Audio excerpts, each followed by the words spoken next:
এই সুরে একসময় বিমোহিত হতো সবাই। শত বেদনার মাঝে সুরের মূর্ছনায় আনন্দে মাতাতেন সবাইকে। যে সুরে ক্ষণিকের জন্য হলেও শত মানুষের বেদনা ভোলাতেন, সেই বেদনাই আজ তার ঘর জুড়ে।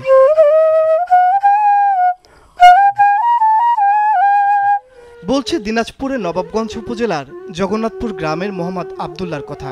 এখন বয়স ৭০ পার, বাঁশি বাজাচ্ছেন ৬৪ বছর ধরে। সেই সুর ছড়িয়ে দিচ্ছেন মাটি আর মানুষের হৃদয়ে, ঝরিয়ে দিচ্ছেন সুরের জাদু।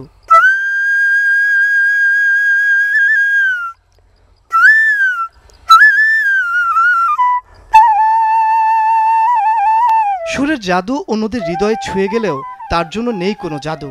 এক মুঠো খাবারও জোটে না ঠিক মতো, ঘরে জ্বলে না চুলো।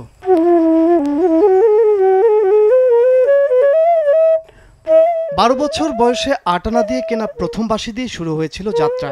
গরু চড়াতে চড়াতে নিজেই শিখেছেন বাঁশি বাজানো, পরে এক রাখালের কাছে শিখেছেন বাউল সুর।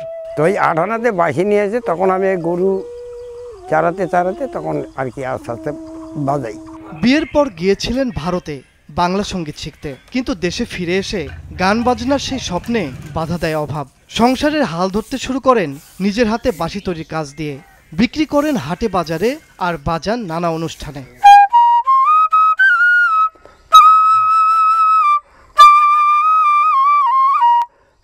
দেশের নানা প্রান্ত থেকে মানুষ আসেন তার তৈরি বাঁশি কিনতে, আর তার সুরে আজও মুগ্ধ এলাকাবাসী। বয়সের ভারে বাঁশি বাজানো যেমন কঠিন, তেমনি পরিবারের ভরণ পোষণ করাও দুঃসহ।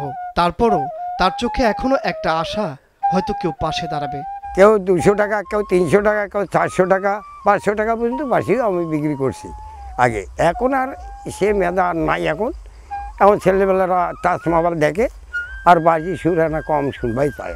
আবদুল্লাহ যেন একটা ইতিহাস, যার ভিতর আজও বেঁচে আছে বাংলার লোকজ সুর।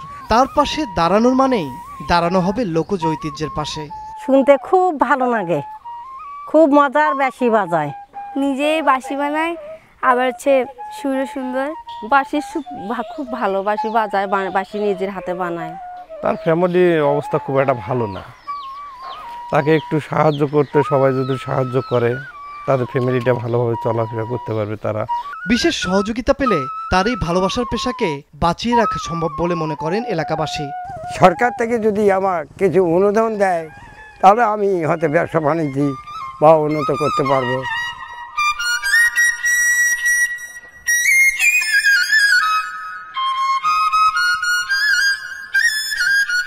মাছরাঙ্গা নিউজ ডেস্ক।